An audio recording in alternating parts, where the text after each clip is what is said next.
আর কয়েকদিন পরেই পাকিস্তানের বিপক্ষে মাঠে নামছে মমিনুল মুশফিকরা। এই দলের ক্যাপ্টেন এনামুল হক বিজয় এবং তার সাথে ওপেনিং করবে মাহমুদুল হাসান জয়।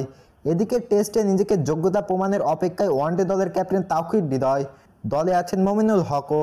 তানজিম সাকিব, হাসান মাহমুদ, সাইফুদ্দিনকে নিয়ে কেমন একাদশ নিয়ে মাঠে নামবে বাংলাদেশ? তাহলে চলুন বিস্তারিত দেখি এই ভিডিওতে। ক্রিকেট দুনিয়ায় বাংলাদেশের সুনাম অর্জন করেছে তার সাদা বল ক্রিকেট থেকে, তবে লাল বলের ক্রিকেটে বাংলাদেশ দল এখনও ধুঁকছে। তবে প্রতিটি দলের বিপক্ষে বাংলাদেশকে করতে হয় সংগ্রাম, যে কারণে এবার পরবর্তী সিরিজের আগেই ঘাটতি রাখবে না বাংলাদেশ। যে কারণে এবার পাকিস্তানের বিপক্ষে সিরিজের আগে প্রস্তুত বাংলাদেশ দল। আর সেখানে এই দলের খেলতে পাঠানো হয়েছে বাংলাদেশ দলের অনেক সদস্যদের। তাদের নিয়েই 13ই আগস্ট পাকিস্তান এ দলের বিপক্ষে মাঠে নামছে বাংলাদেশ। প্রথম 4 দিনের ম্যাচে বাংলাদেশ দলের অংশ হিসেবে আছেন মুশফিক, মমিনুল, তানজিম সাকিব, খালেদ আহমেদের মতন খেলোয়াড়রা। তবে এই দলের অনেক খেলোয়াড় জাতীয় দলের নিয়মিত মুখ, তবে তাদের খেলার ভিতরে রাখতে এই দলের হয়ে পাঠানো হয়েছে পাকিস্তানে।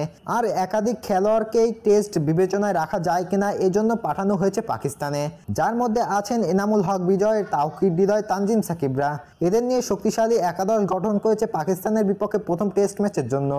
তাহলে চলুন দেখে আসি প্রথম 4 দিনের ম্যাচের জন্য বাংলাদেশের সম্ভাব্য একাদশ। এই দলের হয়ে ওপেনিংয়ে যেন গোলকধাঁধা জয়, জাকির, এনামুল, এই 3 জন ওপেনার আছেন স্কোয়াডে। সেক্ষেত্রে এই ম্যাচে ওপেনিং করবে মাহমুদুল হাসান জয় আর জাকির হাসান। 3 নম্বর পজিশনে ব্যাটিং করবে টেস্ট দলের অধিনায়ক এনামুল হক বিজয়। 4 নম্বর পজিশনে ব্যাটিং করবে বাংলাদেশের সর্বোচ্চ সেঞ্চুরি করা মমিনুল হক।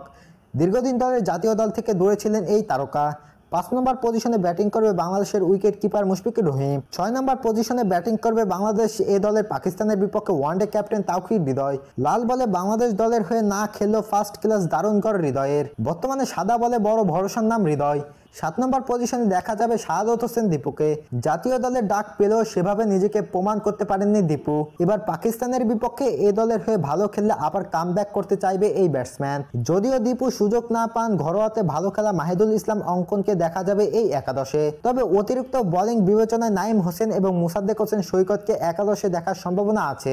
8 নম্বর পজিশনে থাকবেন মেহেদী হাসান মিরাজ। দীর্ঘদিন ধরে জাতীয় দল থেকে বাইরে থাকলেও এবার পাকিস্তানের বিপক্ষে সুযোগ পেলে আবারও জাতীয় দলের কামব্যাক করবেন এই অলরাউন্ডার। 9 নম্বর পজিশনে দেখা যাবে তানজিম হাসান সাকিবকে। লাল বলে জাতীয় দলে নিজেকে প্রমাণ না করলেও তার গতি, সুইং ও আগ্রাসনের জন্য এই ফরম্যাটে তিনি হতে পারেন ভরসার নাম। এবং তানজিম সাকিবের সাথে থাকছেন জাতীয় দলের খেলোয়াড় খালেদ আহমেদ এবং হাসান মাহমুদ। সব মিলিয়ে এই সম্ভাব্য একাদশ নিয়েই 13ই আগস্ট পাকিস্তানের বিপক্ষে প্রথম টেস্টে মাঠে নামবে বাংলাদেশ। চলুন এক নজরে দেখে আসি বাংলাদেশের সম্ভাব্য একাদশ। মাহমুদুল হাসান জয়, জাকির হাসান, এনামুল হক বিজয়, মমিনুল হক, মুশফিকুর রহিম, তাওহিদ হৃদয়, শাহাদাত হোসেন দীপু, মেহেদী হাসান মিরাজ, তানজিম হাসান সাকিব, খালেদ আহমেদ, হাসান মাহমুদ,